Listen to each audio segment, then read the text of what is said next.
पूर्वी लद्दाख की गलवान घाटी में सोमवार रात को चीनी और भारतीय सैनिकों के बीच हुई हिंसक झड़प में कर्नल संतोष बाबू सहित 20 जवान शहीद हो गए। चीनी सैनिकों की सोची समझी बर्बर साजिश का सामना करने के लिए भारतीय सैनिकों को अब और भी मजबूत किया गया है। भविष्य में अगर चीनी सैनिक लाठी पत्थर से हमला करते हैं तो हमारी सेना भी उसका उसी तरह जवाब देगी। नियम दोनों देशों के लिए बराबर है और उसे मानने में कोई कोताही नहीं होनी चाहिए, क्योंकि सोमवार रात की झड़प अचानक से भड़की हुई लड़ाई नहीं थी, ये एक सोची समझी साजिश थी। जब चीनी सेना ने पेट्रोलिंग कर रहे कमांडिंग अफसर पर लाठी डंडे और पत्थरों से हमला कर दिया।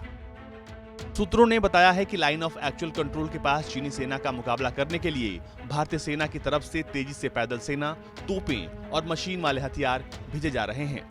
हमारी सेना का साफ संदेश है कि भारत अपनी पोजीशन बनाए रखेगा। चीनी हमलों की वजह से हम 1 इंच भी छोड़ने को तैयार नहीं हैं। भारत एलएसी की सूचिता को फिर से बहाल करेगा। वहीं लद्दाख से सांसद जमयांग सेरिंग नामग्याल ने गुरुवार को कहा कि अक्साई चीन एक भारतीय क्षेत्र है और अब इसे चीनी कब्जे से वापस लेने का समय आ गया है। इंडिया टुडे से बात करते हुए बीजेपी सांसद ने कहा कि सिर्फ अक्साई चीन ही नहीं बल्कि गिलगित और बाल्टिस्तान भी लद्दाख का हिस्सा है।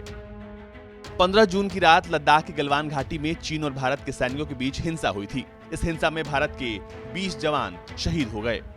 सूत्रों के हवाले से मिली जानकारी के मुताबिक चीन की पीएलए पूरी तैयारी के साथ गलवान घाटी में मौजूद थी। उनके पास लोहे की रॉड थी, उनमें नुकीले कील बंधे हुए थे। इसके अलावा कटीले तार भी उनके पास थे। इंडिया टुडे के रिपोर्ट के मुताबिक 15 जून की शाम जब 16 बिहार कमांडिंग अफसर कर्नल संतोष बाबू चीन के सैनिकों से बातचीत कर रहे थे कि वो वापस चले जाएं, उस दौरान चीन के सैनिकों ने हमले की तैयारी कर रखी थी। आर्मी के सूत्रों का कहना है कि चीन के सैनिकों ने ऊंचाई पर पत्थर जमा कर रखे थे। भारतीय सैनिक जमीन पर थे।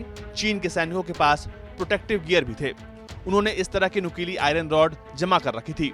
इस दौरान चीनी सैनिकों ने भारतीय सेना पर पत्थरबाजी भी की। सैटेलाइट तस्वीर से पता चला है कि चीन ने गलवान घाटी में अपनी मौजूदगी और मजबूत की है।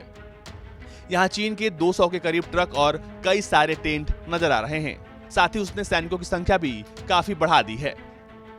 चीन की हर साजिश को नाकाम करने की भारतीय सेना की तैयारी पूरी हो चुकी है। इस बार चीन की छोटी सी गलती उसके पूरे कमांड को तबाह कर सकती है।